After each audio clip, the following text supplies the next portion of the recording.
Hey, what's up guys? This is Anthony from Anthony's Customs, and for this review, we are looking at the McFarlane Toys Zack Snyder Justice League Steppenwolf figure. This guy's a big guy, and it's a pretty cool design as far as not being the terrible original design goes, and I was hoping it'd be a pretty cool figure. And as you might have guessed, McFarlane did some things really well on this release, and some other things are about as bad as they could be. So we're going to talk about all of that. So let's go ahead and get it off the stand and take a closer look.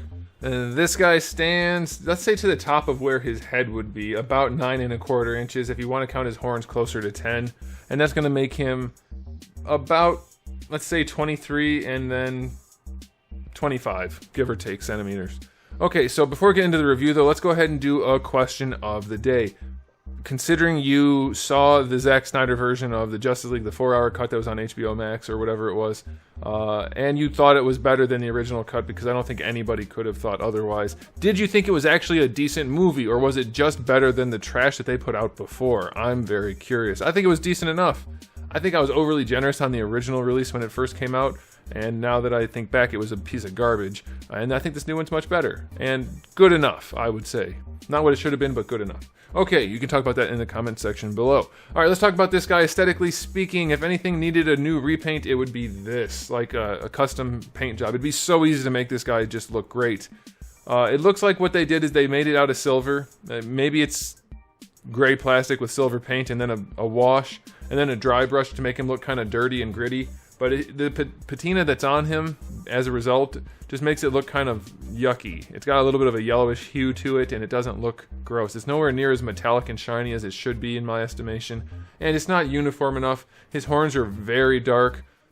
This part's very yellow. This part's dark. His feet are yellow as heck.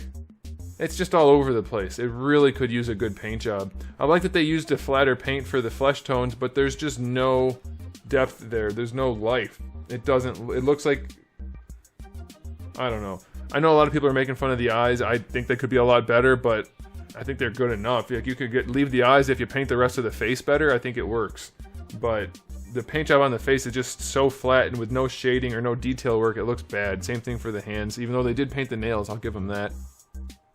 And before we get into anything else, I'd just like to take a moment to note that he does have toe rings. I don't think anybody would have noticed that in the movie, but his little hooved toe, whatever you want to call that, he has toe rings. So I'm guessing somewhere under his armor he does have tribal tattoos probably, and some kind of high level of body odor. I'm just guessing, but he does have toe rings. I wanted to point that out for those of you that are interested in that. It's not very aesthetically pleasing. The way they did the paint job just doesn't work for me. It doesn't look good. It's good enough for like a regular, normal person. I think you'll probably won't hate it, but you're gonna think it could look so much better so easily. And I hurt myself. He poked me. This one right here is kind of hard. That's what she said. I would say, even if you're even moderately, just a little bit inclined to do so, grab some nice silver paint, some Tamiya silver, some titanium silver, anything that's silver, and do some dry brushing over the metal parts, and it'll look better. I'm promising you it'll look better than it does. Just be careful not to hit the flesh tone, and you'll make it look better. I would recommend it. Okay, so I'll give it a final verdict. I'm just jumping right to the end. Aesthetically speaking, I'll give it a 6 out of 10. The sculpt is great, but a great sculpt is just ruined by bad paint. So I can't, it doesn't look good, despite all of the detail work in the sculpt, which there's a lot. But bad paint, so 6 out of 10. Accessory-wise, we get his axe, which matches his body. We get a display stand, which is just a black disc. And then we get his trading card, which makes him look very yellow because the sun is shining on him, but I'm pretty sure he's not supposed to look that yellow. You guys can correct me if I'm wrong, and that's fine. I watched the movie once. It's not like I committed it to memory.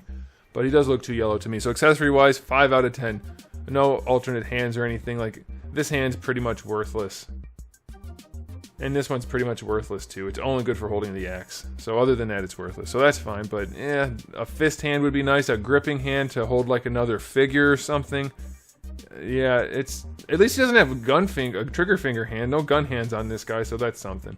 Alright, let's go ahead and talk about the articulation. I want to just start off by pointing out that this has like bootleg quality articulation. It's floppy. It's not even close to being any good. There are a couple joints that are acceptable, but it's terrible.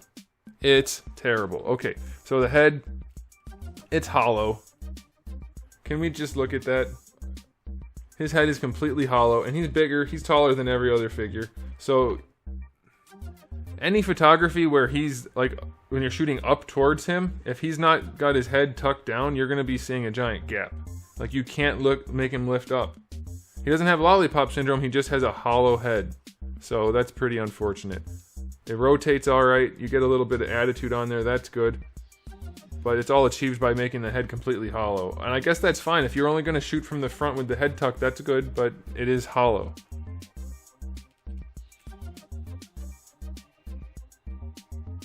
Don't like that. Shouldn't be hollow. At least not to that extent. Alright, for the shoulders, they are on a ball peg like all the McFarlane figures are for no reason, apparently. They are. And as you can see, it's just totally floppy. You can use the hinge to raise the arm up. That works. That's fine. That's good. Rotation. It technically works, but in most positions, it's not going to hold. It's just completely floppy. Any amount of force. Like, I don't know if you can hear it. You probably can't because the mic's by my face and not the figure. But it's just because of the weight of the arm, it's kind of like applying pressure and holding it in place. But otherwise, there's no resistance. It's just completely floppy. So that sucks. You do get a bicep swivel in there. That seems to work okay. Elbow joint is 90 degrees, so that is acceptable. You get a rotation down there, but because of the sculpt, it's not really going to help you too much. And then for the wrists, you do get a swivel in there, and a really ugly, ridiculously bad hinge. Yeah. Yeah, that's how they decided to do that.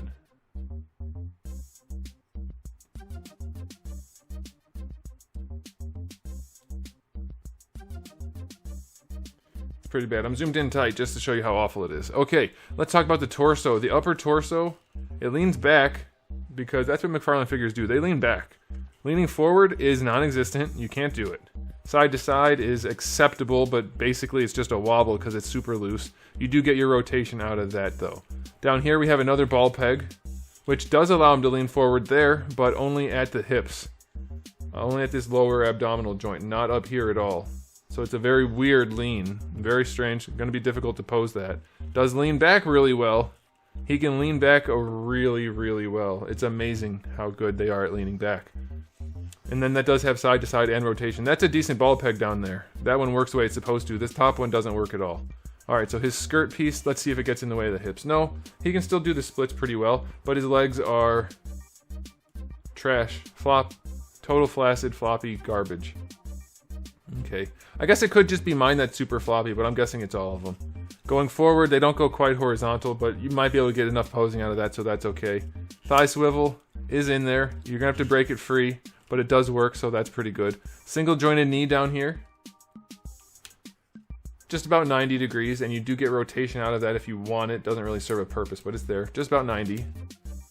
And then for the ankles, you have ball hinges, so that's pretty good. This guy's impossible to stand up. Not literally, but practically. Because of these tiny, weird feet and the way he's floppy and the way he's so top-heavy, it's very difficult. But you do get decent range out of that hinge, forward and back. It's good enough. The toes are individually articulated, so that sucks because it makes him even less stable. If you're going to articulate the toes, at least put them together. I mean, like, I guess in theory that's cool. Like if you have a display base or something and there's like a pebble, you can make this one toe go up like it's standing on a pebble. But otherwise it doesn't serve a purpose. It just makes him less stable, so that kind of sucks. He does have peg holes in his feet for his little black plastic display stand, but he's too top heavy and it basically only helps in a completely upright pose. Like completely upright. Otherwise he just falls right over. So articulation on this guy pretty much blows. There's a few things that work acceptably, but everything else is kind of trash. Some things actually are as close to trash as you can get. So I'm going to give the articulation on this guy a 2 out of 10. It's way too floppy, it's way too non-functional, and that's about it. So final verdict on this guy is if you want to put it in one pose that it can happen to achieve and repaint it, then it's going to look pretty good and you'll like it on your shelf. Otherwise, it's not going to pose well and it doesn't look that good. And the level of quality is very, very subpar for just about anything out there. Like, I always talk about NECA's Predator hips and how they're messed up and they need to fix them. This guy puts the Predators to shame as far as being bad at having hips. He's very bad at it. So, final verdict on this guy is a very generous 4 out of 10. I don't recommend you buy it unless you're going to repaint it and don't want to pose it. So there it is, guys. Thanks for watching. If you enjoyed this video, please do give it a thumbs up. If you didn't, give it a thumbs down and let me know why in the comment section below. And if you haven't subscribed, you might want to. I have new videos almost every single day and thousands already on the channel. So make sure you come back for all of that. And in the meantime, keep collecting.